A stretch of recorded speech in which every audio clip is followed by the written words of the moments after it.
Ketemu lagi dengan saya, Selma Fahronisa, dengan NIM 11920606090. Nah, pada video kali ini saya akan menjelaskan sedikit materi mengenai lipid yang berkaitan dengan struktur dan fungsi lipid. Selamat menyaksikan. Banyak orang yang mengira bahwa lipid sama dengan lemak. Padahal ternyata lipid itu tidak sama dengan lemak. Nah, pada lipid ini memiliki cakupan yang lebih luas daripada lemak.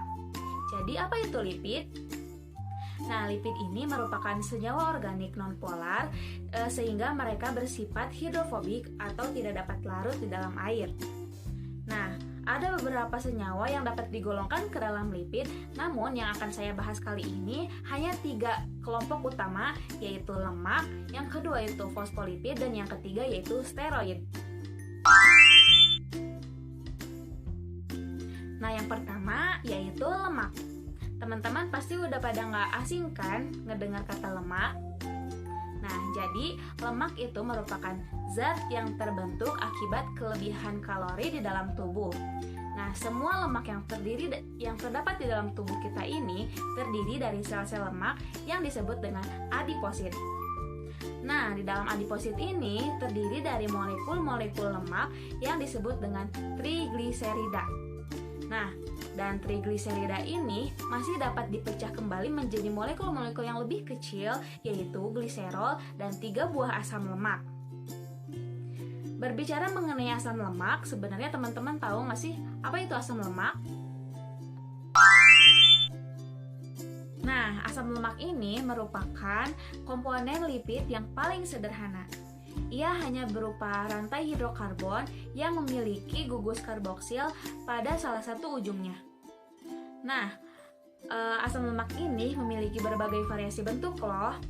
Ada asam lemak yang memiliki ikatan berbentuk rantai tunggal, dan ada juga asam lemak yang memiliki ikatan rantai ganda.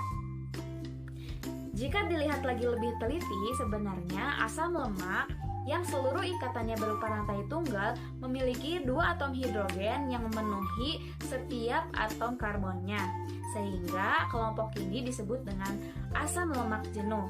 Namun sebaliknya, pada asam lemak yang memiliki ikatan rantai ganda terdapat beberapa atom hidrogen yang hilang pada atom karbonnya, sehingga terbentuklah ikatan rantai ganda. Nah, kelompok ini disebut dengan asam lemak tak jenuh. Asam lemak tak jenuh ini terbagi menjadi 2 variasi, yaitu asam lemak tak jenuh yang berbentuk trans dan asam lemak tak jenuh yang berbentuk cis. Nah, kemudian apa perbedaan antara asam lemak tak jenuh trans dan asam lemak tak jenuh cis? Pada asam lemak tak jenuh yang berbentuk trans atau hidrogen, ikatan pada rantai gandanya ini berada pada sisi yang berlawanan, sehingga bentuk asam lemak ini tetap lurus. Sedangkan pada asam lemak tak jenuh yang berbentuk cis, atom hidrogen pada rantai gandanya ini berada pada sisi yang sama. Nah, sehingga bentuk asam lemak ini menjadi membengkok. Nah, dapat disimpulkan bahwa asam lemak ini terdiri dari 3 jenis, yaitu asam lemak jenuh, asam lemak tak jenuh berbentuk trans, dan asam lemak tak jenuh berbentuk cis. Untuk selanjutnya yaitu penamaan asam lemak. Nah, seringkali kan kita menemukan angka atau kode yang dicantumkan di belakang nama asam lemak. Nah, seperti ini penjelasannya. Beberapa contoh angka dan kode yang dicantumkan di belakang nama asam lemak, contohnya seperti ini. Pada angka yang pertama menunjukkan jumlah atom C yang dimiliki oleh asam lemak tersebut. Pada angka yang kedua menunjukkan jumlah ikatan rantai ganda. Dan kemudian pada bagian yang terakhir ini merupakan simbol omega yang menunjukkan letak rantai ganda pertama bila dihitung dari rantai atom karbon yang paling belakang. Contohnya yaitu asam lauret dan asam oleat. Dapat dilihat bahwa asam lauret ini merupakan asam lemak yang terdiri dari 12 atom C yang tidak memiliki ikatan rantai ganda sama sekali.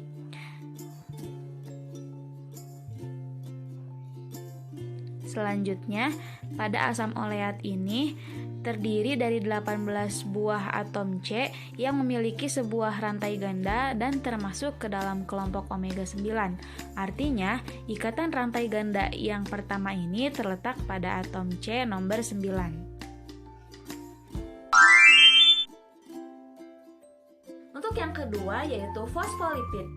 Nah, fosfolipid ini memiliki bentuk yang sangat mirip dengan gliserida.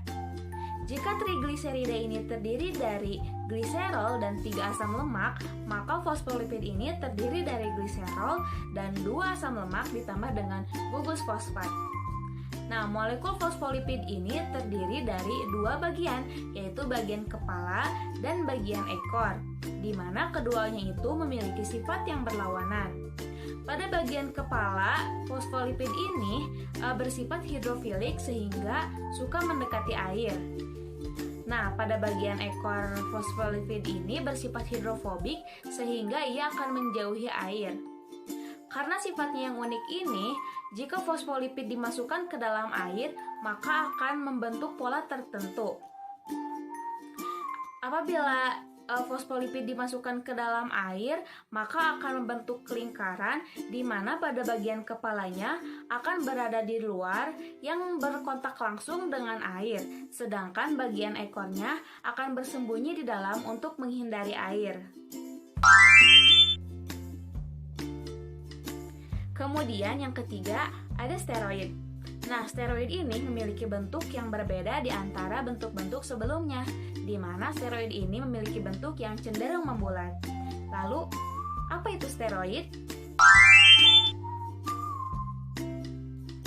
Nah, steroid ini merupakan molekul nonpolar yang memiliki 4 buah cincin ditambah dengan rantai samping yang bervariasi.